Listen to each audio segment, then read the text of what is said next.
warm welcome to Bharata First. You're watching the Discourse with me, Rausan Pereira.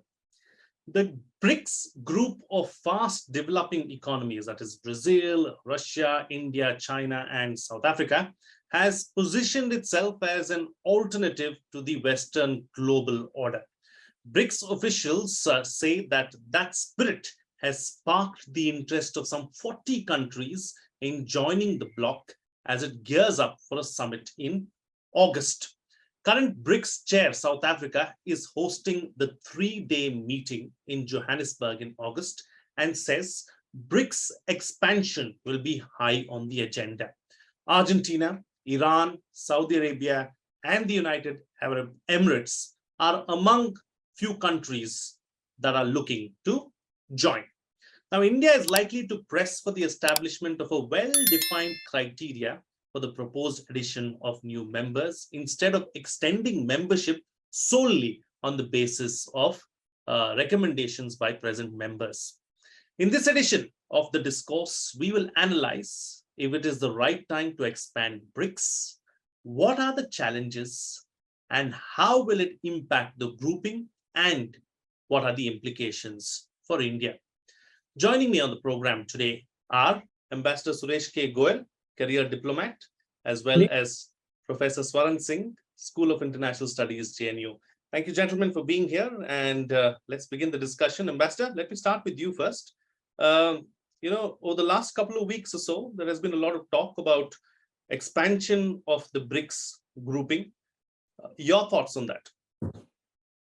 Yes, there have been a lot of discussions, a lot of speculations, rumors, all kinds of things, talk about expansion of BRICS without any clear indication as to where the thinking of the member countries is, particularly the country which actually caused quite a bit of shots in the organization, China.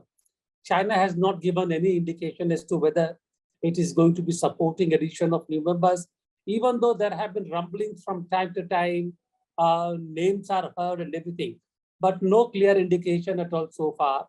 Over a period of time, I think starting from about 2012 or around 10 years onwards, there have been something about 40 interests shown by the 40 countries to become a member of BRICS.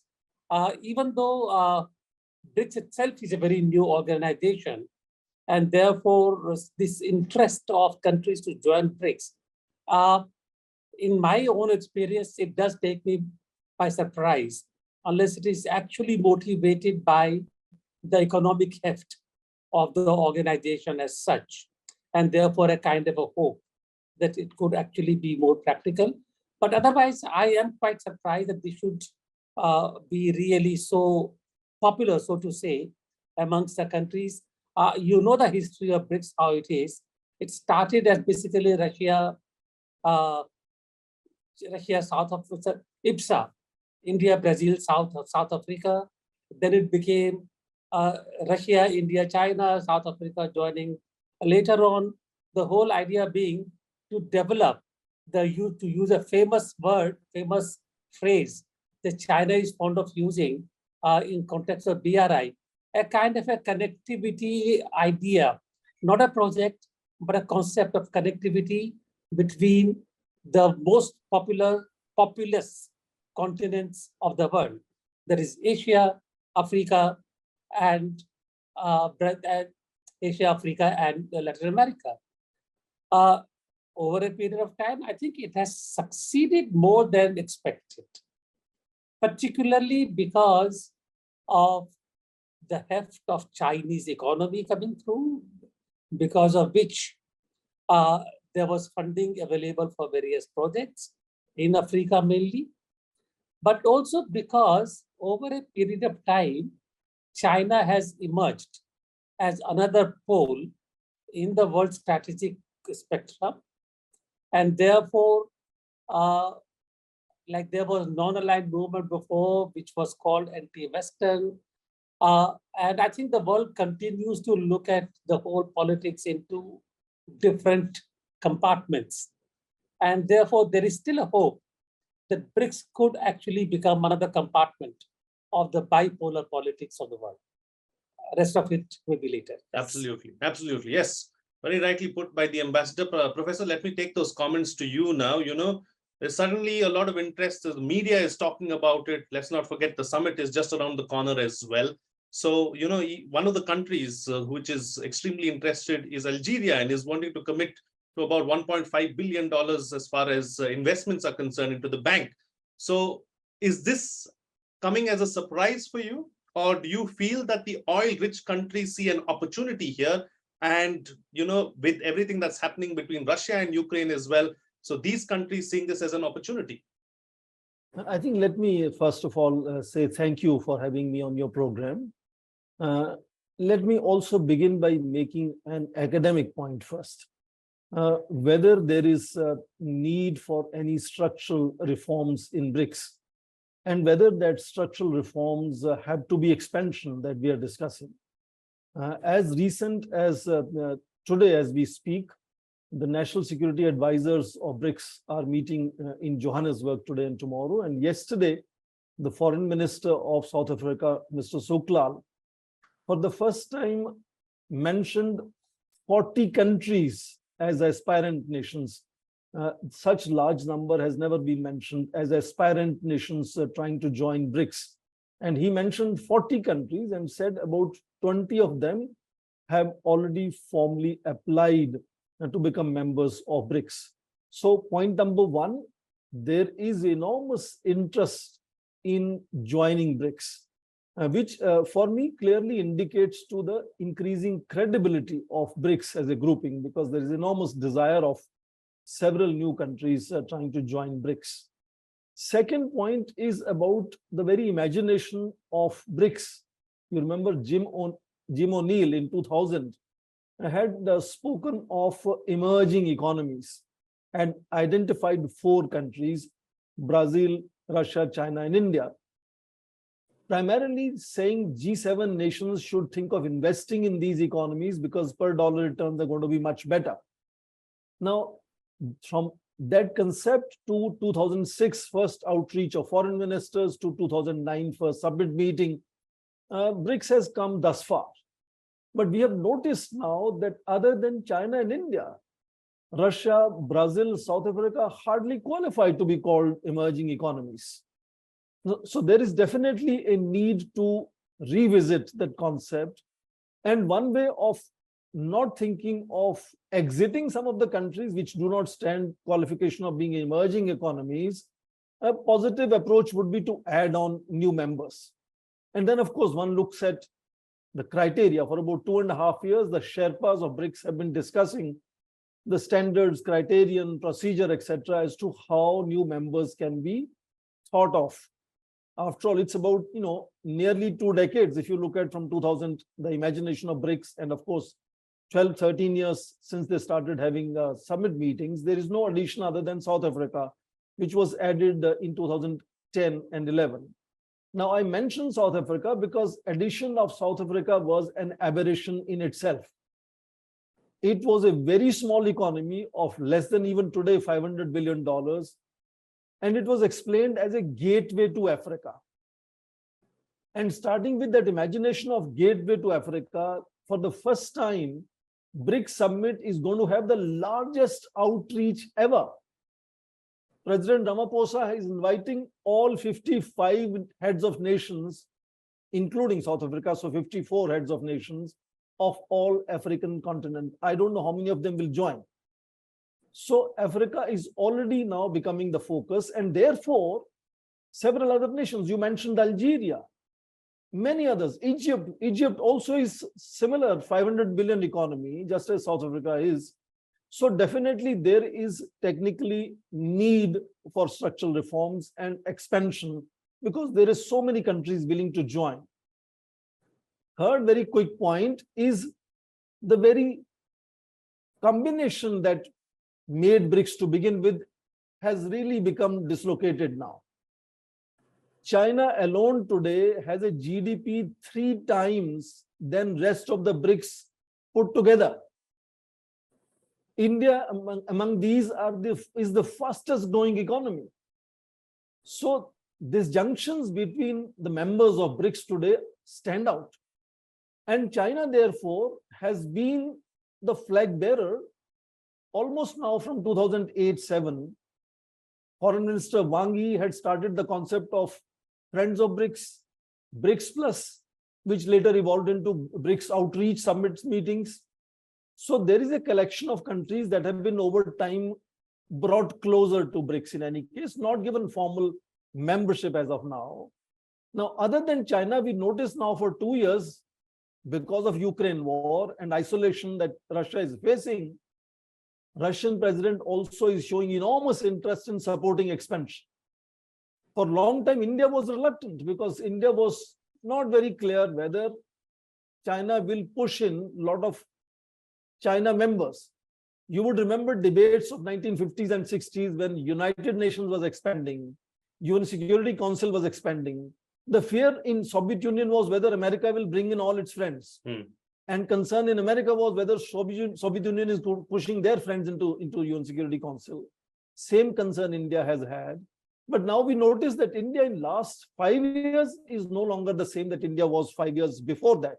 Absolutely. And India has enormously built very strong partnerships with several countries, Iran, Saudi Arabia, Algeria, Egypt, Indonesia. One can name several of them with which India now has a strong partnership and therefore feels at greater comfort in allowing them as new members. So I think fundamentally, as we speak now, today and tomorrow, this is on agenda as to what the Sherpas have brought about certain kind of consensus on standards, procedures, etc., on how to take new members.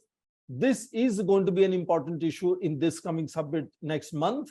And I see that on several names, India is becoming comfortable in allowing. And of course, Russia and China are most enthusiastic in expanding.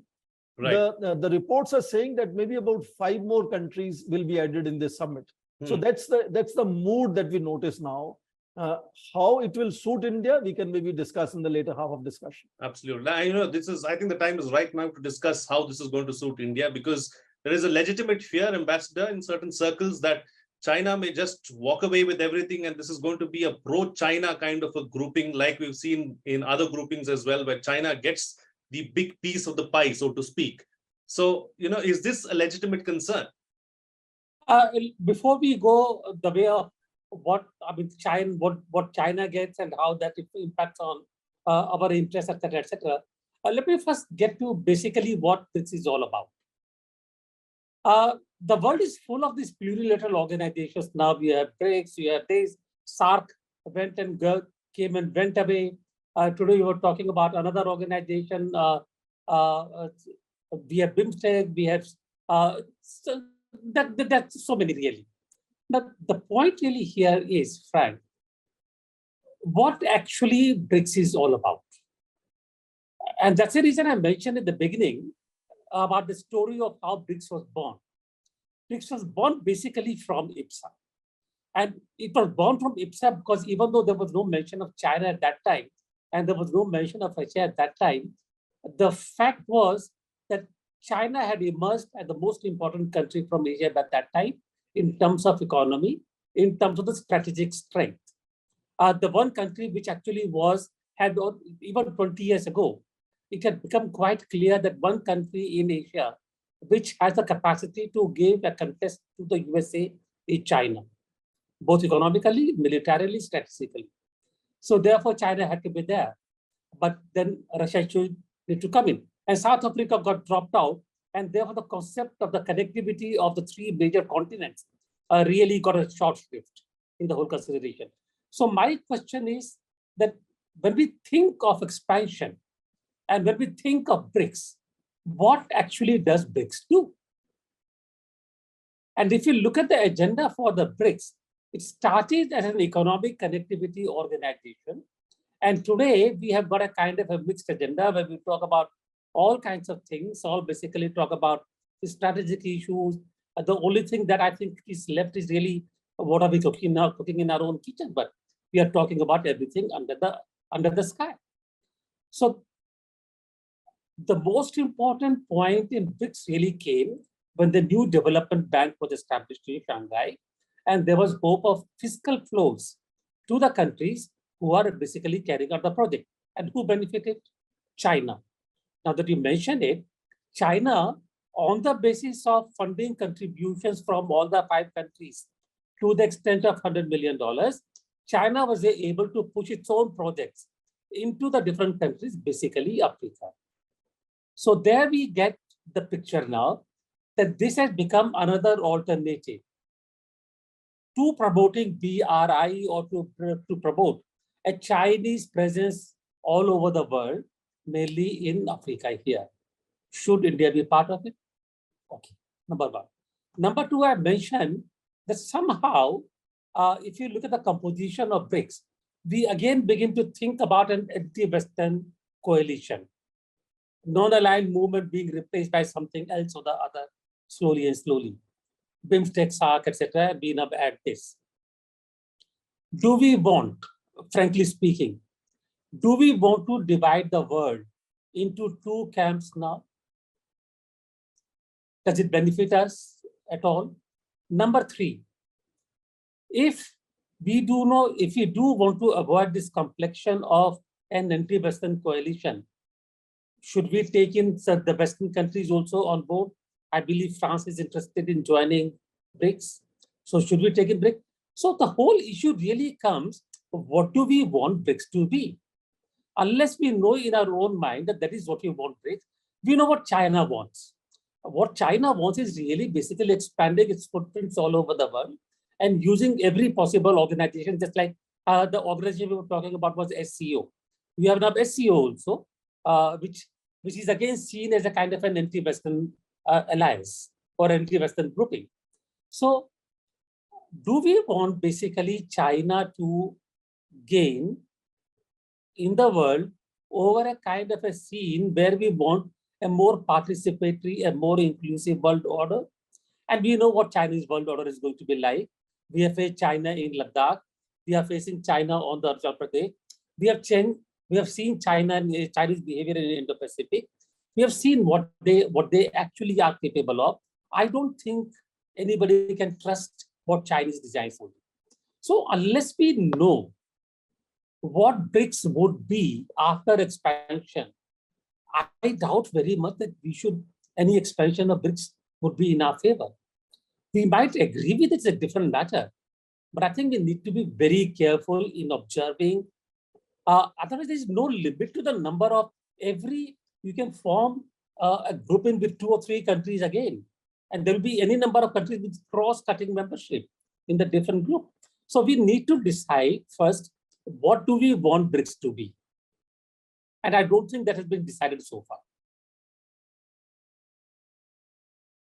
I think that's a very valid point that you made, Ambassador. And, Professor, I think this is something that we have seen in front of our own eyes with SCO, becoming probably the only organization which is named after a city like that, Shanghai Cooperation Organization, and it clearly shows where the allegiance of the organization really lies. Are we at some level concerned? Should New Delhi be worried about BRICS taking on that kind of a color? I think I fully agree with Ambassador on the fact that India has to be cautious. India has been indeed the most cautious of all the 5 countries in the BRICS. And that has been the reality so far. But apparently over a period of time, because all other 4 members are in consensus, and apparently China is the flag bearer and Russia is now also equally enthusiastic, India has over a period of time allowed this discussion to be there for last 2.5 years. Sherpas, as I mentioned, are discussing it formally. For the fear of being singled out, isn't it, Professor? Partly.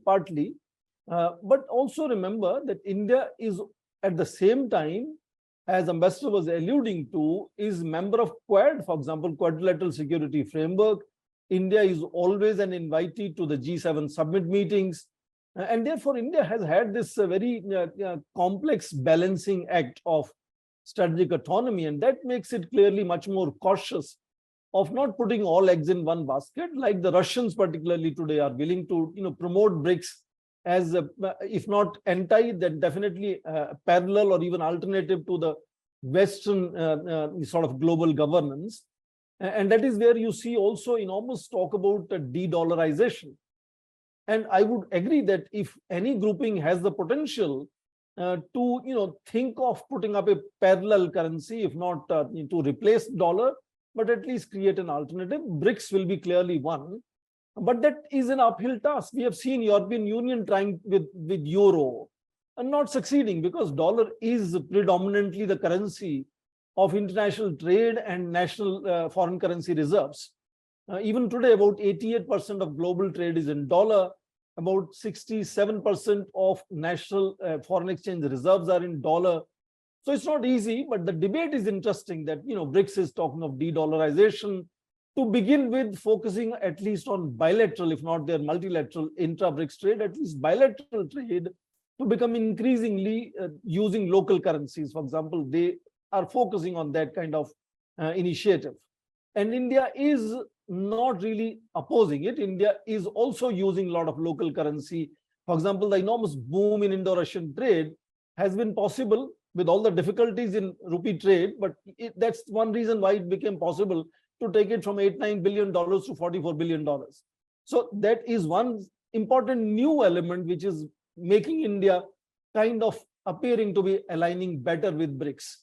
Second, and I think more important for India, traditionally being the flag bearer for multilateralism and free and open dialogue, which again is now increasingly the sense around the world that Western nations led by United Nations are becoming increasingly protectionist.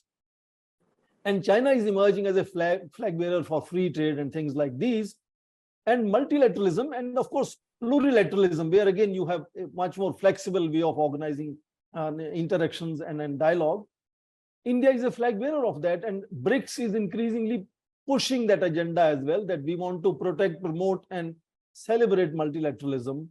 And third, very significant point, I think India, with growing GDP and growing the foreign trade, is willing to find new partnerships wherever it can, whether it is Eurasia, across Africa. For example, Prime Minister is promoting that African Union should be made 21st member of G20 in the coming summit meeting in September in New Delhi.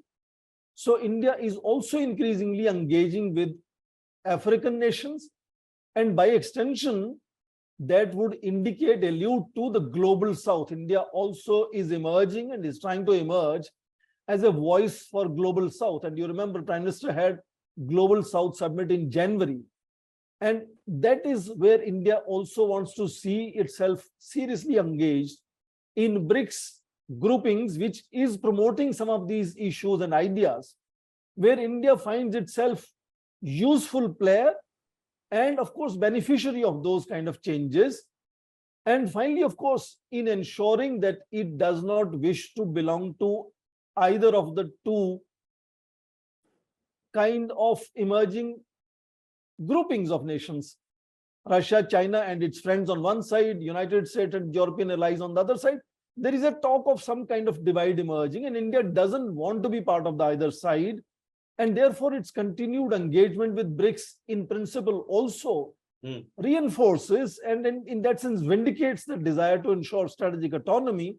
But as I said, India is very cautious, remains cautious, and is very interested in ensuring that it doesn't give a free hand to either China, particularly China, but even to Russia, to pick and choose kind of members that they want to bring in. And that is their last 2.5 years of serious discussions at Sherpa levels in setting criterion, standards, procedures as to how new members will be picked up.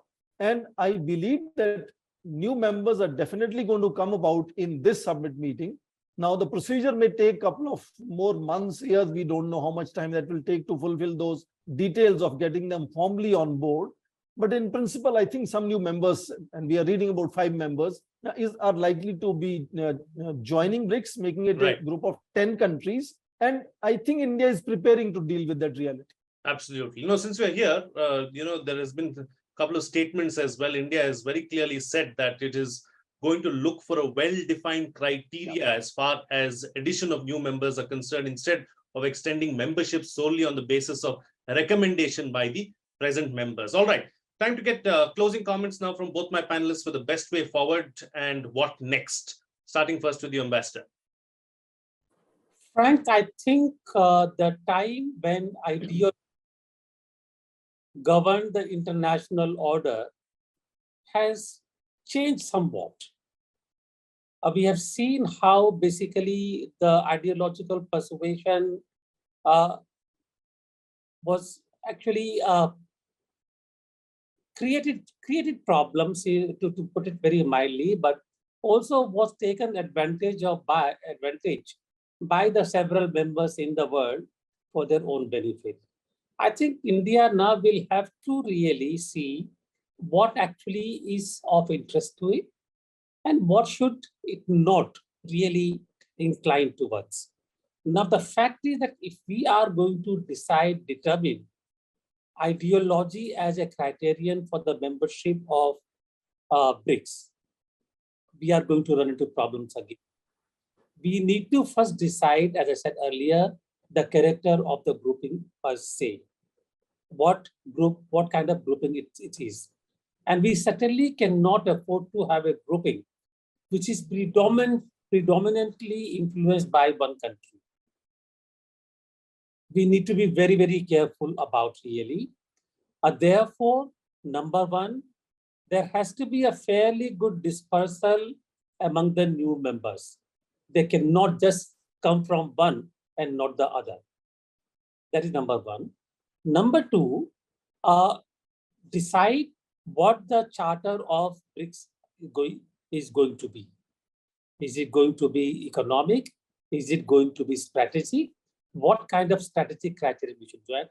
Therefore, it requires a very clear thought, and that clear thought has to be to decide on where do we stand, who are our friends, and who do we depend upon, who will be with us, very frankly, who will be with us. Absolutely. Absolutely. All right, Professor, please close the show for us with your concluding remarks. Thank you. Let me again end with an academic point. 19th century global governance was dominated by major European colonial powers using military alliances, naval bases. 20th century, after 2 world wars, we ended up thinking of institutionalizing international organizations. We have about 600 plus of them now, having structures, conventions, secretariats. 21st century is about plurilateralism. That is simply because leaders, national leaders, and their political elites, advisors, ministers, officials are able to deliver such a hyperactive diplomatic footwork like never before. And therefore, plurilateralism is what suits today, with very large overarching agenda, which combines large number of countries together, but flexibility of silos, of subgroups, which can focus on specifics and with specific memberships to move that way, in that muddling through model rather than in a very structuralized legal institutional model. Now, add to that rapid pace, India's own rapid growth, India's own rapid expansion of global engagement. So for India, the hyperaction is indeed, double, because global change and India's change is merging together. And therefore, I think BRICS, to close my final point, is a representative of that kind of loose-ended plurilateral grouping, which is still in the making. And there is a lot of flexibility that exists within as to how they operate. Originally, with an economic mandate, they have now moved into cybersecurity, into women empowerment, and all kinds of other issues. All kinds of debates take place among these members now. And I think, therefore, even from academic point of view, one would think BRICS is a grouping for the future. Now, how effective they will be, how cohesive they will be, how useful they will be for India, we can go on debating that. But I think here is a grouping that India has to really find certain amount of engagement maintained, of course, ensuring strategic autonomy and not putting all eggs in one basket. India is not doing that. And I assume that India's cautious approach in engaging BRICS will continue, and BRICS will definitely expand, and it will expand the way India would like to see it expanding. Absolutely. Yes. Please. I was just thinking, it's very difficult to have the intercontinental marriages itself. But when you have 5 parents for one child, with a Chinese parent, an Indian parent, Russian, I wonder what the child is going to look like. Very confused. United Nations had 50 fathers to begin with. We shall discuss United Nations. Well, that's That's a topic of discussion by itself and for another time. Indeed. Gentlemen, thank you so much for joining me on the program and putting things into perspective for us. So what's coming out of this discussion is that there is a need for structural reforms as far as BRICS is concerned. But is expansion the best way forward? That is something that the grouping has to take a decision upon. India should be wary of China's motives and press for its strategic autonomy. Any new member has to be taken in through a well-defined criteria. We have done the diplomatic tightrope walk well so far and should continue down that road. Well, that's it on this edition of The Discourse. But don't forget to like, subscribe, and hit the bell icon. And do share the content as well. And please come back for more. Until next time, this is Frank Rausan Pereira signing off.